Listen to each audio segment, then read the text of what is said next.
Hi guys, hope you guys are doing well. This is a reteach for our um, exit ticket on Friday, the pencil art tip. I really like this story because it was about an artist who made art and little figures out of pencil tips, so I thought that was really cool. Um, so today we're going to go over the question that most of us missed when we turned in our work. And the question was number one, what is the best way to combine sentence 6 and 7? So when we combine sentence, there's three ways that we can combine the sentence. You can use a semicolon to have two.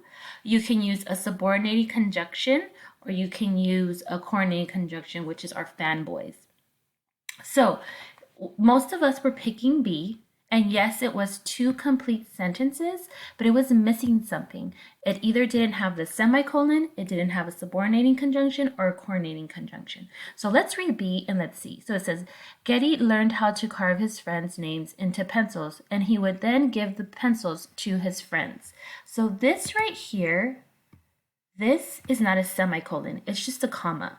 So if I wanted to fix that, I would have had to put a semicolon for it to be a complete way to combine two sentences. So that's why the answer wasn't B.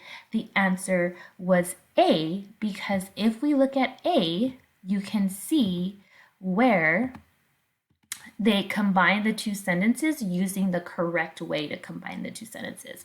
So Getty learned how to carve his friend's name into a pencil, comma, which, this part right here, this is a subordinating conjunction, which makes it a complete way to combine two sentences of Getty learned how to carve his friend's name into a pencil, which he would then give to his friends as gifts. So that's why the answer was A and not B, because B does not have the correct way to combine two sentences. So I really hope you guys learned something. So the next time you guys see a way to combine sentences, make sure that we're looking for those three ways, either using a subordinating conjunction, a coordinating conjunction, or a semicolon. I hope to see you guys soon. I miss you very much, and go ahead and watch my next video so you can learn how to do another strategy when we revise stories. Bye.